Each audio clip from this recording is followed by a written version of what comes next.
Bismillahirrahmanirrahim. Assalamualaikum warahmatullahi wabarakatuh. Baiklah para siswaku yang berada di seantero dunia. Baiklah, untuk video kali ini channel Roger Bioscience akan membahas materi seputar struktur dan fungsi sistem pencernaan makanan pada manusia. Simak videonya baik-baik ya guys. Baiklah para siswaku yang berada di seantero dunia, pencernaan makanan terbagi atas dua bagian. Yang pertama pencernaan mekanis dan yang kedua pencernaan secara kimiawi. Baiklah, kita bahas satu persatu ya. Yang pertama pencernaan mekanis. Pencernaan mekanis ini adalah pencernaan yang dibantu dengan alat pencernaan. Contohnya gigi, ya, gigi yang menghancurkan makanan. Contoh berikutnya adalah lidah yang membolak-balik makanan. Dan yang ketiga, contohnya dari pencernaan mekanis adalah otot yang meremas-remas makanan. Ya, yang kedua pencernaan secara kimiawi ya. Pencernaan secara kimiawi, pencernaan yang terjadi menggunakan reaksi kimia ya, atau dibantu oleh enzim yang menguraikan molekul besar makanan menjadi molekul kecil. Ya, yang berikutnya adalah organ-organ pencernaan makanan. Ya, organ-organ pencernaan makanan tentunya dimulai dari organ mulut ya, di mana di dalam organ mulut di sana ada sejumlah gigi, kemudian juga lidah beserta kelenjar ludah. Berikutnya, organ-organ pencernaan berikutnya adalah kerongkongan. Ya, di sini yang perlu ditegaskan lagi bahwa kamu harus bisa membedakan antara kerongkongan dengan tenggorokan ya. Kalau tenggorokan itu merupakan saluran dari sistem pernapasan. Sedangkan kerongkongan ini adalah organ dari pencernaan makanan. Oke, berikutnya setelah memasuki kerongkongan, makanan akan dilanjutkan ke dalam organ lambung. Ya, organ berikutnya ini adalah usus ya. Usus ada usus halus dan usus besar. Untuk usus halus terbagi tiga ya, ada duodenum, jejunum dan ileum. Duodenum terkenal juga dengan istilah usus 12 jari ya. Kemudian jejunum ini adalah usus kosong dan ileum adalah usus penyerapan. Oke, berikutnya setelah makanan diserap di usus penyerapan, sisa-sisa makanan akan berlanjut ke usus besar atau kolon ya. Dan kemudian usus besar ini ada usus besar yang naik, kemudian ada usus besar yang mendatar, dan ada usus besar yang turun. Kemudian berakhir organ pencernaan ini di rektum dan anus. Ya, yang menjadikan tujuan pembelajaran pada video kali ini ya, siswa atau kalian ya diharapkan dapat mengetahui organ-organ pencernaan yang menyusun sistem pencernaan makanan dan juga dapat mengetahui fungsi-fungsi dari organ-organ pencernaan tersebut. Baiklah para siswaku, bagaimanakah sistem pencernaan bekerja? Ya, kita bahas satu persatu ya. Yang pertama mulut. Di dalam mulut terdapat gigi, lidah, dan kelenjar air liur atau saliva. Ya, di dalam organ mulut ini terjadi dua jenis pencernaan. Yang pertama pencernaan mekanis ya, yang dibantu oleh gigi dan lidah. Dan yang kedua pencernaan kimiawi, yaitu dengan adanya enzim petialin atau amilase. Ya, enzim ini dapat mengubah amilum menjadi glukosa. Ya, yang berikutnya adalah kerongkongan atau esophagus. Ya, kerongkongan atau esophagus merupakan saluran yang menghubungkan antara organ mulut dengan organ lambung. Ya, di organ kerongkongan terjadi pencernaan secara mekanis ya. Makanan diremas oleh gerakan yang disebut dengan gerakan peristaltik atau gerakan yang mendorong makanan ya menuju ke organ lambung. Ya, yang berikutnya adalah lambung. Ya, di dalam organ lambung terjadi dua jenis pencernaan. Yang pertama pencernaan mekanis yang dibantu oleh otot-otot yang terdapat pada dinding-dinding lambung.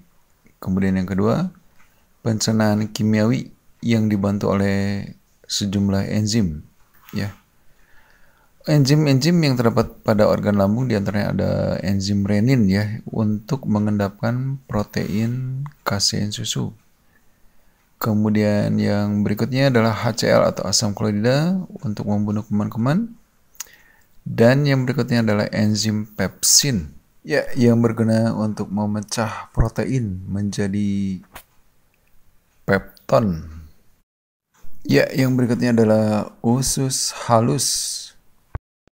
Ya, di usus halus ini terjadi pencernaan secara kimiawi saja ya yang dibantu oleh enzim yang berasal dari kelenjar pankreas. Oke, enzim-enzim yang ada di usus halus diantaranya ada enzim lipase, kemudian amilase dan tripsin. Untuk enzim lipase berperanan dalam memecah lemak menjadi asam lemak dan gliserol. Kemudian enzim amilase berperanan dalam memecah amilu menjadi glukosa. Kemudian enzim tripsin memecah protein menjadi polipeptida. Ya, para siswaku yang berada di seantero dunia, makanan yang sudah dicerna oleh usus halus akan diserap oleh jonjot-jonjot usus halus yang akan menuju ke pembuluh darah. Ya, yang berikutnya adalah usus besar.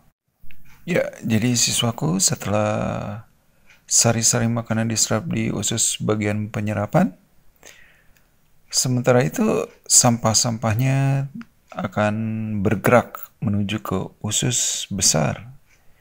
Di usus besar tidak terjadi pencernaan tetapi terjadi sejumlah penyerapan air ya. Kemudian juga di usus besar terdapat bakteri Escherichia coli yang berfungsi di dalam membusukkan sisa-sisa makanan. Baiklah para siswaku yang berada di seantero dunia. Selanjutnya ambillah kertas selembar atau buku IPA kalian ya. Kemudian coba jawab pertanyaan-pertanyaan yang ada di lembar kerja siswa berikut ya. Dan jangan lupa jawaban-jawaban Anda nanti kalau kalian beruntung akan mendapatkan. Ya, pertanyaan pertama, tuliskan dua jenis pencernaan di mulut. Kemudian yang kedua, nama enzim yang ada di organ mulut. Ya, pertanyaan nomor 3, pencernaan mekanis di mulut dibantu oleh siapa? Kemudian yang keempat, gerakan meremas makanan di kerongkongan disebut dengan apa? Oke, kemudian yang kelima, tuliskan 3 cairan yang ada di organ lambung. Yang keenam, tuliskan 3 enzim yang terdapat di usus halus. Yang ketujuh, penyerapan sari-sari makanan terjadi di bagian apakah? Yang kedelapan, bakteri apa yang membusukkan makanan di usus besar? Dan pertanyaan yang ke-9, penyerapan air terjadi di mana? Dan yang terakhir, sisa makanan dikeluarkan melalui apa? Oke ya, siswaku yang berada di seantero dunia, silakan kamu jawab. Oke, the last gangguan pada sistem pencernaan makanan. Ya, yang pertama adalah obesitas. Obesitas adalah suatu kondisi tubuh yang memiliki kandungan lemak berlebih sehingga dapat menimbulkan efek negatif pada kesehatan. Ya, yang berikutnya adalah karies gigi. Ya, karies gigi atau gigi berlubang merupakan kerusakan gigi akibat infeksi bakteri yang merusak lapisan gigi sehingga merusak struktur gigi. Ya, yang ketiga adalah MAH atau dikenal sebagai gastritis. Sakit MAH atau gastritis merupakan penyakit yang menyebabkan terjadinya peradangan atau iritasi pada lapisan lambung. Ya, yang berikutnya adalah diare. Diare disebabkan oleh infeksi bakteri dan protozoa seperti Entamoeba coli yang menyebabkan mules terus-menerus. Ya, yang kelima adalah konstipasi atau sembelit. Konstipasi merupakan kondisi feses keras atau kering sehingga sulit dikeluarkan. Penyebab konstipasi adalah kurangnya asupan makanan berserat dan kurang minum. Ya, yang berikutnya adalah hepatitis. Hepatitis merupakan penyakit peradangan pada hati. Orang yang menderita hepatitis ringan memiliki gejala seperti orang yang terkena flu, yaitu sakit otot dan persendian, demam, diare, dan sakit kepala. Penyakit hepatitis akut dapat mengalami pembesaran organ hati dan membesarkan limfa.